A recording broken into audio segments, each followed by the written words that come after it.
There was a recent study that was published in the academic journal PLOS Genetics, I think, just a couple of years ago, that actually it's one of the most comprehensive surveys of genetic variation, nuclear genetic variation across the world. And when you look at the data from North and South America, it's clear that the majority of those populations have mixed Asian European ancestry. Although there is an interesting bit of data that probably only an LDS scientist would pick up, which shows for the Mayan people and maybe one or two other cultures close geographically to the Yucatan area, there's actually a nice infusion of Middle Eastern, what they call Middle Eastern genotypes in those populations. This is Hosea 1:10. Yet the number of the children of Israel shall be as the sand of the sea, which cannot be measured nor numbered. And it shall come to pass that in the place where it was said unto them, Ye are not my people, there it shall be said unto them, Ye are the sons of the living God. Kahala Yahweh Bashem Yashai, Bashem Rakokwadash, which are the true Hebrew names of the Most High Father, Yahweh, which is Hebrew for He is, and His only begotten Son, Yahweh Shai, which is Hebrew for He is salvation, He delivers. Double honors to my teachers, the apostles and elders of Great Millstone. Peace and mercy to the elect, who are the house of David, reborn again in this generation. And shalom to the 130 Yasharallah, who today are known as the Negroes, Latinos, and Native Americans, who before losing our true heritage, we were known as, and still are, the true Hebrew Israelites of the Holy Bible.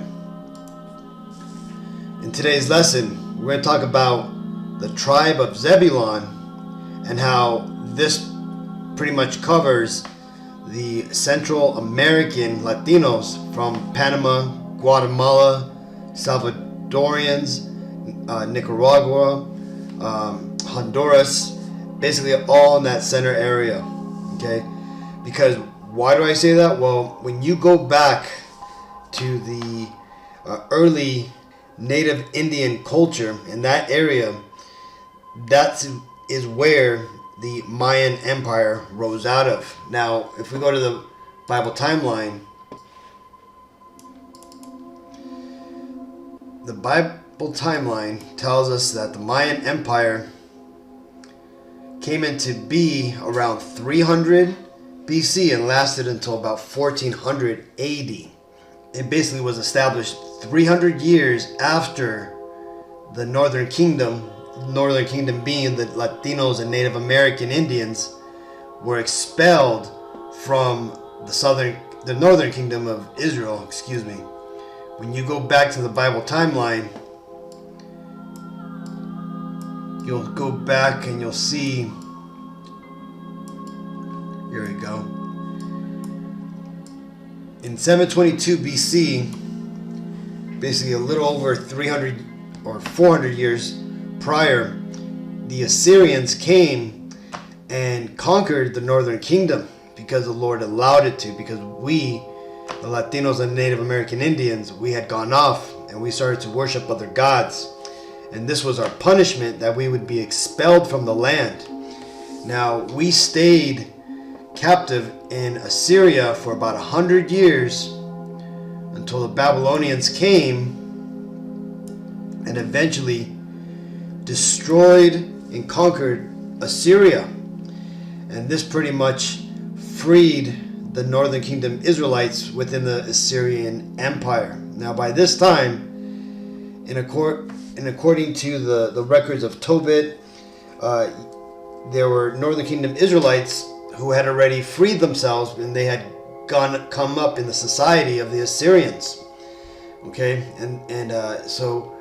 but the point being is that when the Babylonians came and conquered the Assyrians, the Israelites that were captive in Assyria and also free, they decided to take a different approach to how they were going to continue to live. It tells us in the book of 2nd Ezra 13 and 40 that the 10 tribes, or the northern kingdom of Israel, the Latinos and Native Americans, they decided to try something new, to go into a further country where no man had dwelt before. And these records were amongst our people, because in the time of King Solomon and King David, they had employed the Hamites as their navy, right? Basically merchants that would go around the world and gather merchandise and bring it back. Well, we know that the Hamites would take 3 years to go to the Americas. They refer to it as Ophir, right? It would take them 3 years, a year and a half of the Americas, or the land of Ophir, and then a year and a half back. In 2nd Ezra 13 and 40, it tells us that the Israelites took a year and a half journey to reach this unknown land known as Azareth. Now, that could only be the Americas. So, back to the creation of the Mayan Empire.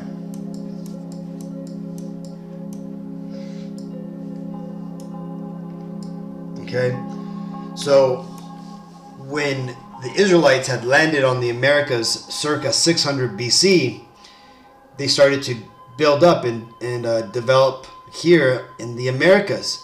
Now, due to the lack of large beasts of burdens like horses, and also the lack of higher end civilization technology, the empires that were built weren't as advanced as they were in the Eastern Hemisphere. And eventually, from the records that supposedly track the history of what happened here in the Americas, which you can find in the Book of Mormon. Remember, the Book of Mormon is not biblical doctrine, okay, Akim? It is not biblical doctrine. What it holds is the supposed historic events of the Latinos and while they were here in the Americas, before they were found by the Europeans, okay?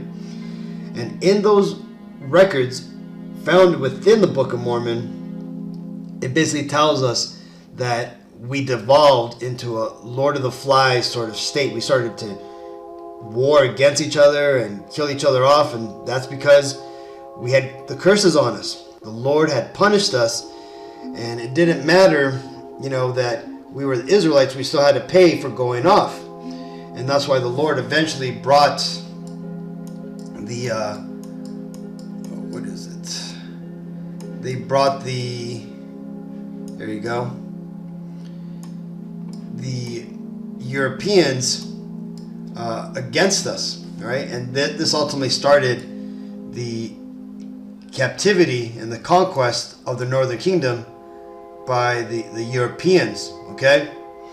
Now, that being said, like the man in the beginning of the video said, the people who descend from the Mayan, and really it's all the Latinos, right? The Native American Indians, they all descend from this particular DNA chain. Now, you got to take that with a grain of salt, because though they can track DNA, markers, the records of where these DNA markers lead back to, that's the false narrative, okay?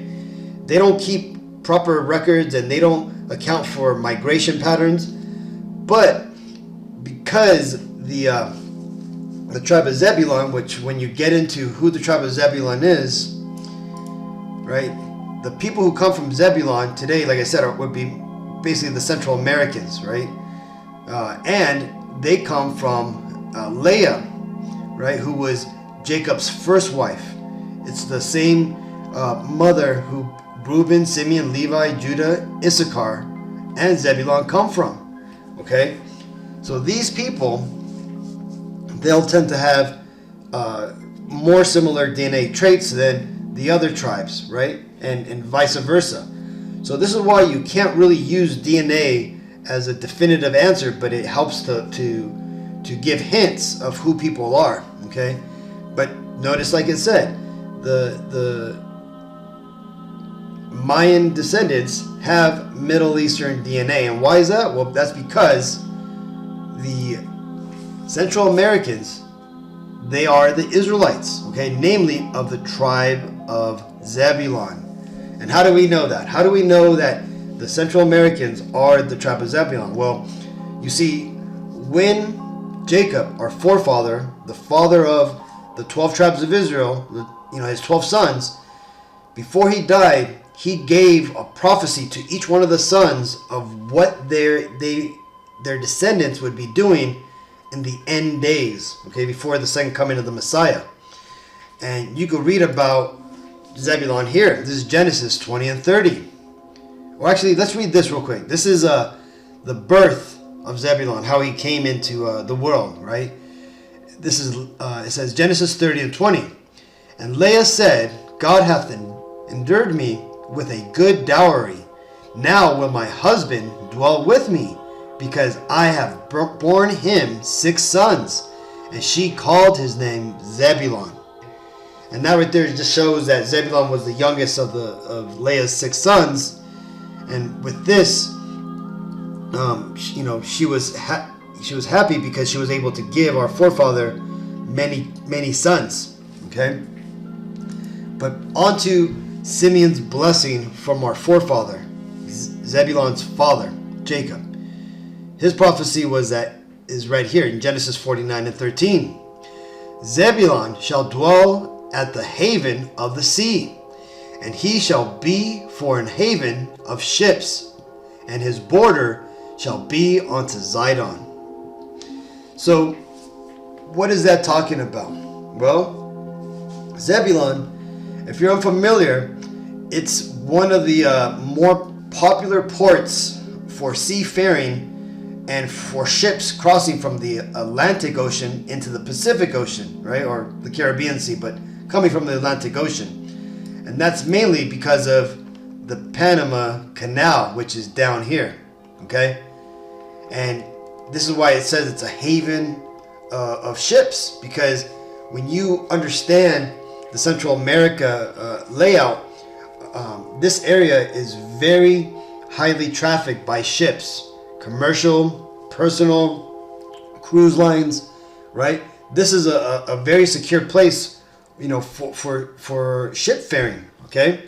And that's because a lot, like I said, has to do with the Panama Canal and all the traffic that goes here. This way, ships no longer have to go around the southern tip of South America. Now, like I said, the tribe of Zebulon would make up these people from the Salvadorians, the Guatemalans, the Belize, Honduras, Nicaraguans, Panamanians, right? And Costa Ricans. So all these people, right? Because these are the people who dwelt there in the Mayan Empire. The Mayan Empire was up here, right? But these people is mostly where the Mayan Empire went. And then the Mexicans, who are the tribe of Issachar, they went up north and they went on to create the Aztec Empire, okay? And again, remember, all the 10 tribes that came over here, we were all together at once. And then it shows that we had started to split apart, okay? We started to go away from each other once those wars started to break out. Now, let's go and read some historic documents that prove that the Israelites, the Latinos, or the Native Indians are the Israelites. Well, this book here is a very famous book regarding the Mayans' connections to the lost Israelites. Okay, it's called the Annals of the Tequals, right? And also it's the title of the Lords of Tetonicapán. So on this page, on this book, it talks about a lot of similarities to the Mayan people, or basically the Native Indian people, and also the biblical Israelites. And in this case here, it talks about how they are descendants or they have stories of basically Moses, who they refer to as Balaam Kitza, right? But let's go and just read it, and you'll see for yourself, right? This is from page 170 from this book, right? It says annals. It says, these then were the three nations of the Kichas, Mayans, Kueks, great houses of the Lord Kichas, and they came from where the sun rises, the east, descendants of Israel, of the same language and the same customs, when they arrived at the edge of the Red Sea. Balaam Kitza, who is Moses, a native title for one in a religious office, touched it with his staff, and at once a path opened, which then closed up again. For thus the great God wished it to be done, because they were the sons of Abraham and Jacob. So it was that those three nations passed through, and with them 13 others called Volcamag. We have written that which by tradition our ancestors told us, who came from the other part of the sea, who came from Sivan Tolan, bordering Babylonia. So you see that, Akim? This is the records that the native Indians had given to the friars and the missionaries who came and asked them who they were. Okay, they told them that, they basically told them their story, their ancient, story of their forefathers, and how they had parted a sea. We know this as the Red Sea. Okay, so that being said, this also is a depiction of a tile that was found around the Central American peninsula. I forgot what it was called, but it's famous because it depicts, actually here it goes, here's a better picture of it. It depicts, let me see, this is what it says. It says, Mayan bas relief discovered at Tikal, Guatemala by Harvard archaeologist Teobert Mailer. Now this relief has been lost, apparently, right? But this tells the story of the great flood of Noah and how the people were destroyed. Okay, that's what this is talking about. Okay, now these devils obviously would have wanted to hide this, because they are trying really hard to hide the truth that the Latinos and Native Americans, that we are the Israelites. Another example, right, comes from Friar Diego de Landa. It says, from 1566 AD, it says, in his book mentioned above, Friar Diego de Landa talks about the practice of baptism amongst the Maya before the conquest. The Maya prophecies for the arrival of a foreign power who would impose a single god on their people. The teachings of the Maya elders, who taught that their ancestors who inhabited this land had come from the east, that God had helped them, opening two roads across the sea. Now this ultimately here is talking about, the first road being the Red Sea that Moses parted, and the other road is the Atlantic Ocean, basically when we came over here, right, which is depicted in 2nd Ezra 13 and 40. Now another thing here, the Maya prophecy that there would become an arrival of a foreign power. This is talking about when the Lord comes back. And when the Lord comes back, he's going to get rid of all the idols, and he's going to get rid of all the false worship. And it's only going to be one God that we worship, and that's going to be Yahweh. Okay? And his only begotten son, Yahweh Shai. And then below that's going to be our King David. And below that's going to be our elders. And then you got the Israelites. Okay? But this here shows you, these are historic testimonies proving that the tribe of Zebulun are today the Salvadorians, the Hondurans, the Nicaraguans, the Panamanians, the Costa Ricans, the Guatemalans, and the Belizeans. Okay? So, that being said, let's go and read this. This is Baruch 2:30. For I knew that they would not hear me, because it is a stiff-necked people. But in the land of their captivities, they shall remember themselves. So there you go, Akim. This is the time of us to awake, right? It's now time for us to come back to our true heritage of who we are, right? To put together all the puzzle pieces that never made sense because the people that were set up to lead us turned out to be devils that were put there to deceive us. But now the truth is coming out. The Lord has put it on the spirits of our elders to bring out this truth, and that has started a big domino effect which is going to cause our people to wake up. So either way, hopefully this video was edifying. Until next time, I want to give all honor and glory and praises to Yahweh, Ba'Shem Yahushai, Ba'Shem Ruach Kodesh. Shalom.